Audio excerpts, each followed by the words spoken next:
The Grave by Orville R. Emerson. The end of the story was first brought to my attention when Fromwiller returned from his trip to Mount Kemmel, with a very strange tale indeed, and one extremely hard to believe. But I believed enough of it to go back to the Mount with Fromm and see if we could discover anything more. And after digging for a while at the place where Fromm's story began, we made our way into an old dugout that had been caved in, or at least where all the entrances had been filled with dirt, and where we found, written on German correspondence paper, a terrible story. We found the story on Christmas Day, 1916, from Watteau in Flanders, where our regiment was stationed. Of course, you have heard of Mount Kemmel in Flanders. More than once it figured in newspaper reports as it changed hands during some of the fiercest fighting of the war.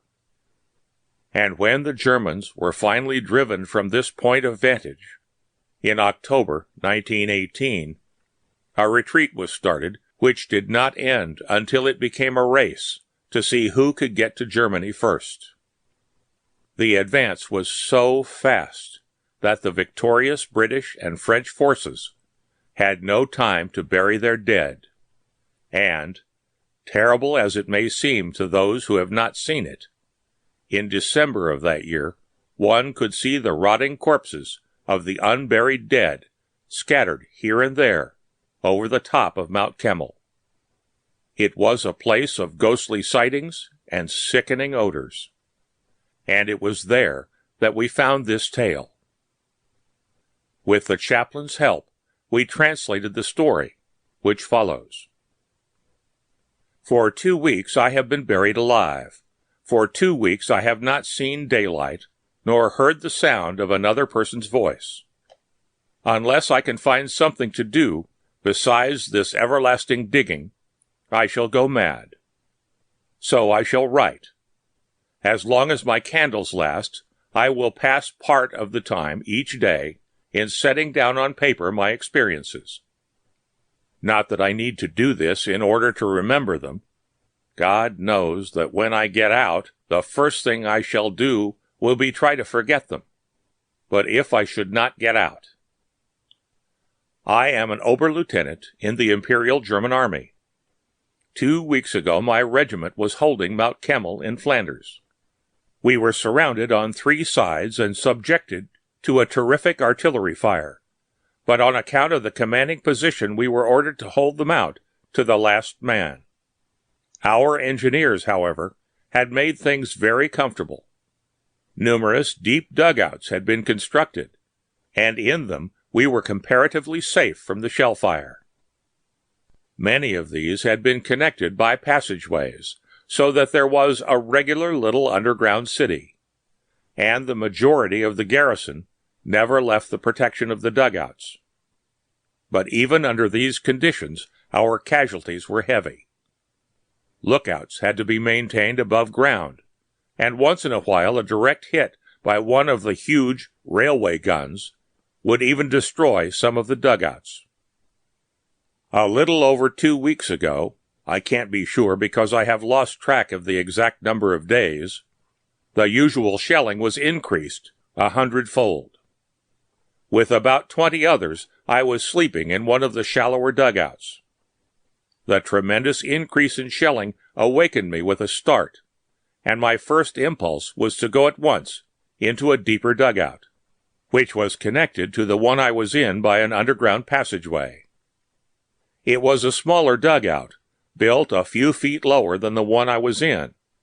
It had been used as a sort of storeroom, and no one was supposed to sleep there.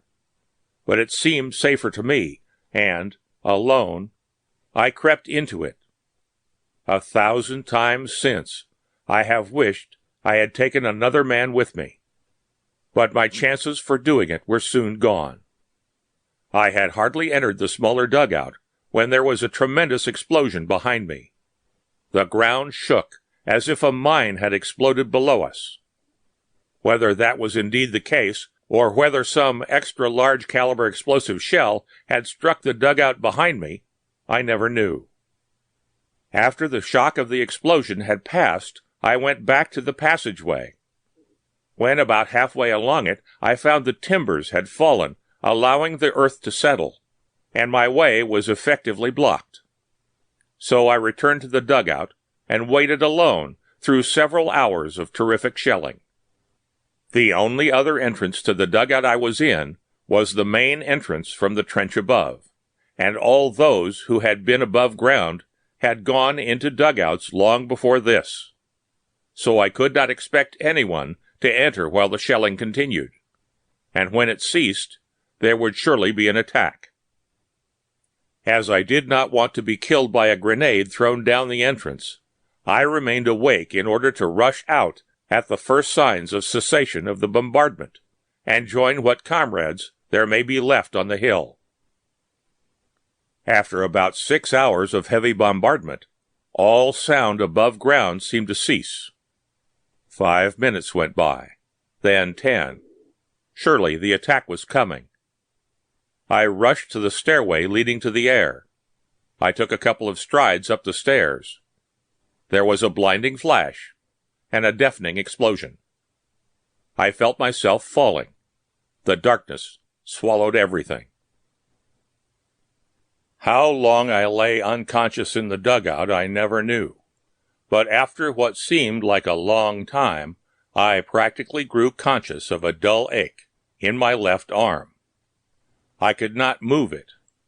I opened my eyes and found only darkness. I felt pain and a stiffness all over my body. Slowly, I arose, struck a match, found a candle, and lit it, and looked at my watch. It had stopped. I did not know how long I had remained there unconscious. All the noise of the bombardment had ceased. I stood and listened for some time, but could hear no sound of any kind. My gaze fell on the stairway entrance. I started in alarm. The end of the dugout, where the entrance was half filled with dirt. I went over and looked closer. The entrance was completely filled with dirt at the bottom, and no light of any kind could be seen from above. I went to the passageway, to the other dugout, although I remembered it had caved in. I examined the fallen timbers closely. Between two of them, I could feel a slight movement of air. Here was an opening to the outside world. I tried to move the timbers as well as I could with one arm, only to precipitate a small avalanche of dirt which filled the crack. Quickly, I dug at the dirt until I could feel the movement of air. This might be the only place where I could obtain fresh air. I was convinced that it would take some little work to open up either of the passages, and I began to feel hungry. Luckily, there was a good supply of canned foods and hard bread, for the officers had kept their rations stored in the dugout. I also found a keg of water and about a dozen bottles of wine, which I discovered to be very good. After I had relieved my appetite and finished one of the bottles of wine, felt sleepy and, although my left arm pained me considerably, I soon dropped off to sleep.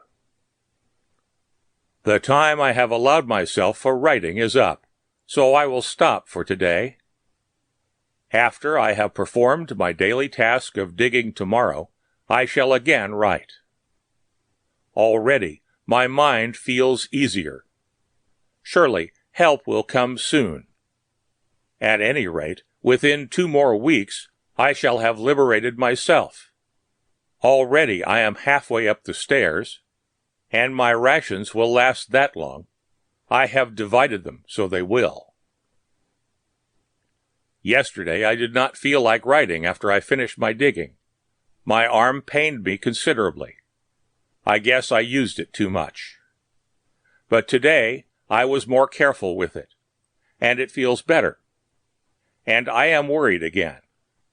Twice today, big piles of earth caved in. where the timbers above were loose, and every time as much dirt fell into the passageway as I can remove in a day. 2 days more before I can count on getting out by myself. The rations will have to be stretched out some more. The daily amount is already pretty small, but I shall go on with my account. From the time I became conscious, I started my watch, and since then I have kept track of the days. On the second day, I took stock of the food, water, wood, matches, candles, etc., and found a plentiful supply for 2 weeks at least. At the time, I did not look forward to staying more than a few days in my prison. Either the enemy or ourselves will occupy the hill, I told myself, because it is such an important position. And whoever holds the hill will be compelled to dig in deeply in order to hold it. So, to my mind, it was only a matter of a few days until either the entrance or the passageway would be cleared, and my only doubts were as to whether it would be friends or enemies that would discover me. My arm felt better, though I could not use it much, and so I spent the day in reading an old newspaper which I found among the food supplies, and in waiting for help to come. What a fool I was! If I only worked from the start, I would be just that many days nearer deliverance. On the third day, I was annoyed by water, which began dripping from the roof and seeping in at the sides of the dugout. I cursed that muddy water then, as I have often cursed such dugout nuisances before. But it may be that I shall yet bless that water, and it will save my life. But it certainly made things uncomfortable, so I spent the day in moving my bunk, food, and water supplies, candles, etc., up into the passageway. For a space of about 10 feet, it is unobstructed, and being slightly higher than the dugout, was drier and more comfortable.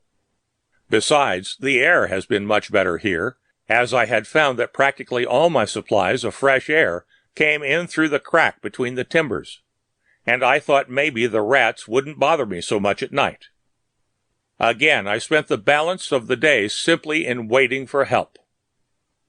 It was not until well into the 4th day that I really began to feel uneasy.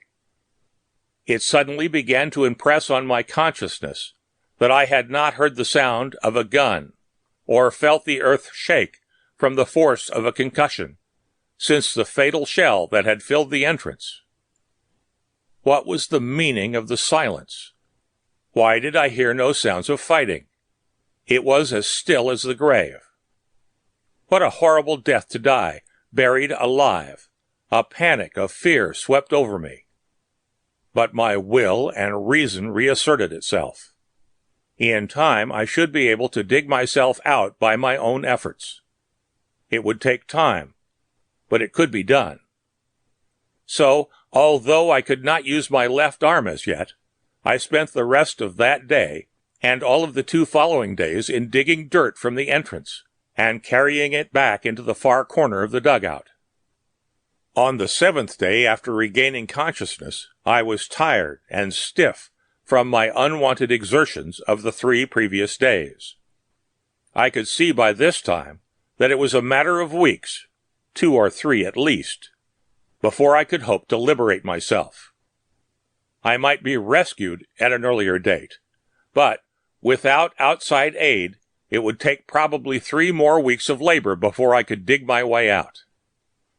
Already dirt had caved in from the top, where the timbers had sprung apart, and I could repair the damage to the roof of the stairway only in a crude way with one arm. But my left arm was much better. With a day's rest, I would be able to use it pretty well.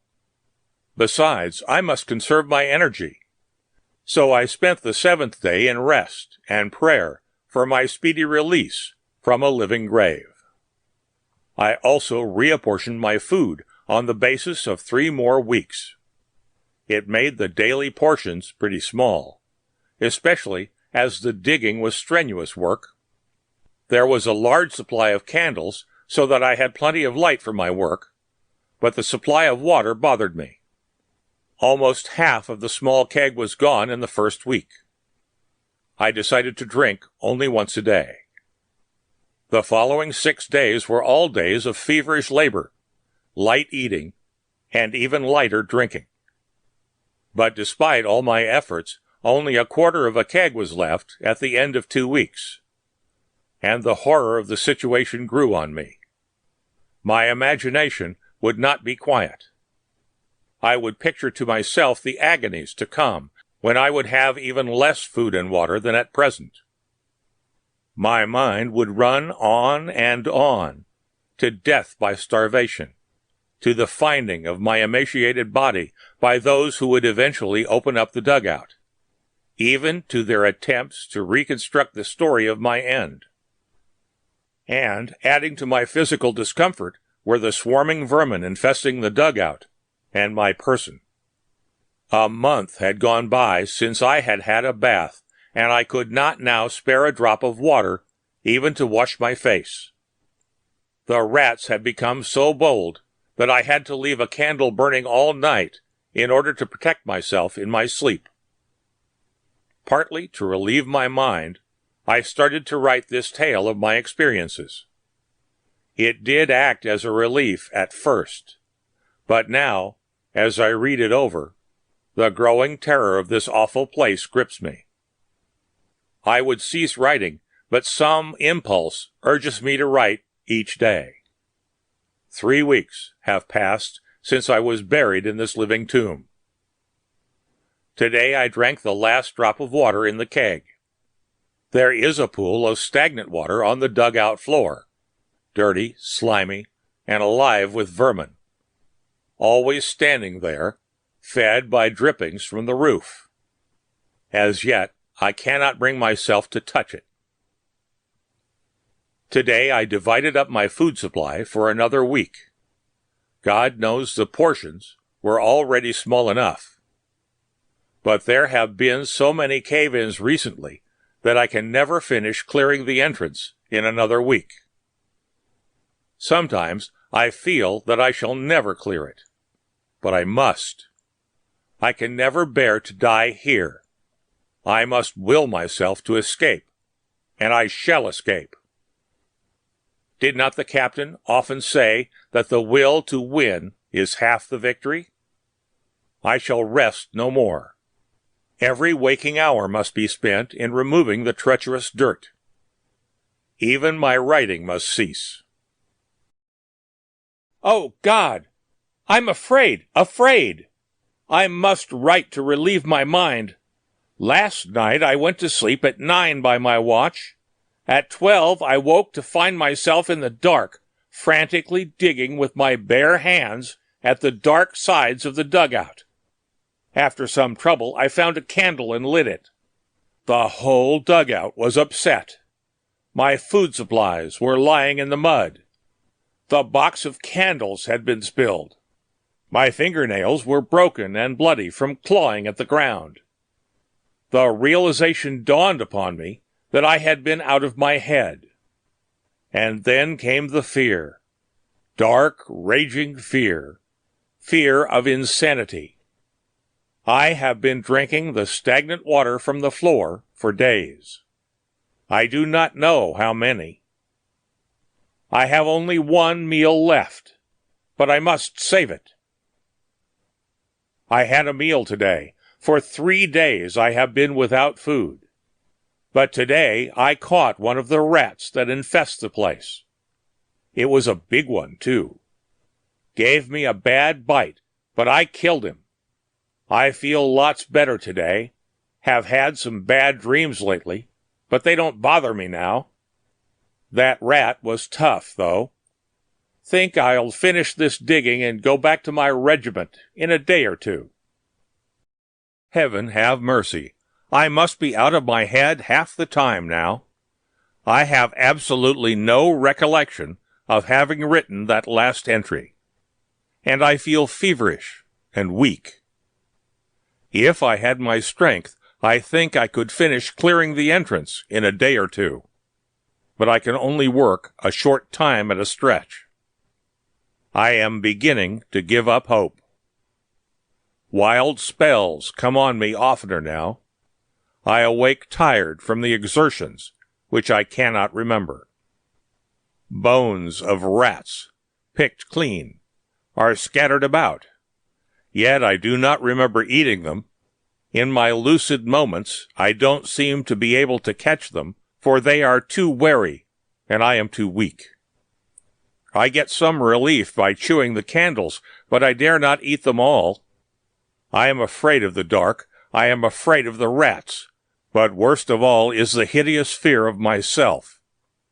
My mind is breaking down. I must escape soon, or I will be little better than a wild animal. Oh, God, send help. I'm going mad. Terror, desperation, despair.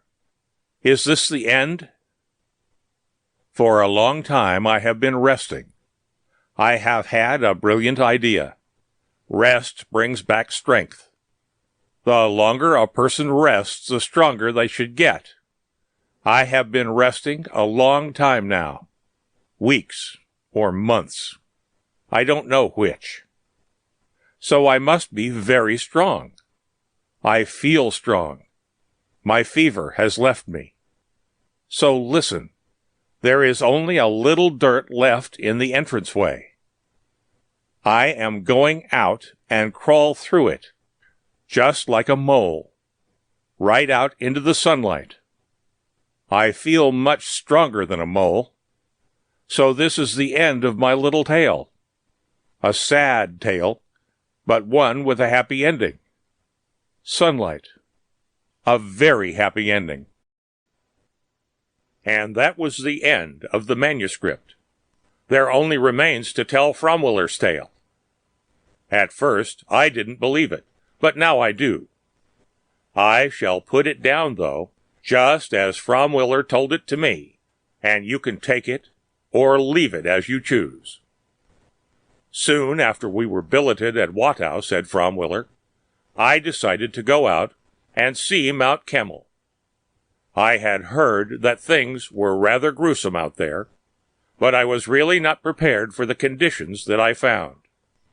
I had seen unburied dead at Rulis and in the Argonne, but it had been almost 2 months since the fighting on Mount Kemmel, and there were still many unburied dead. But there was another thing that I had never seen, and that was the buried living. As I came to the highest point on the mount, I was attracted by a movement of loose dirt on the edge of a huge shell hole. The dirt seemed to be falling into a common center, as if the dirt below was being removed. As I watched, suddenly I was horrified to see a long, skinny, human arm emerge from the ground. It disappeared, drawing back some of the earth with it. There was a movement of dirt over a larger area, and the arm reappeared, together with a man's head and shoulders. He pulled himself up out of the very ground, as it seemed, shook the dirt from his body like a huge, gaunt dog, and stood erect. I never want to see such another creature. Hardly a strip of clothing was visible, and what little there was so torn and dirty that it was impossible to tell what kind it had been. The skin was drawn tightly over the bones, and there was a vacant stare in the protruding eyes. It looked like a corpse that had lain in a grave a long time. This apparition looked directly at me, and yet did not appear to see me. He looked as if the light bothered him. I spoke, and a look of fear came over his face. He seemed filled with terror.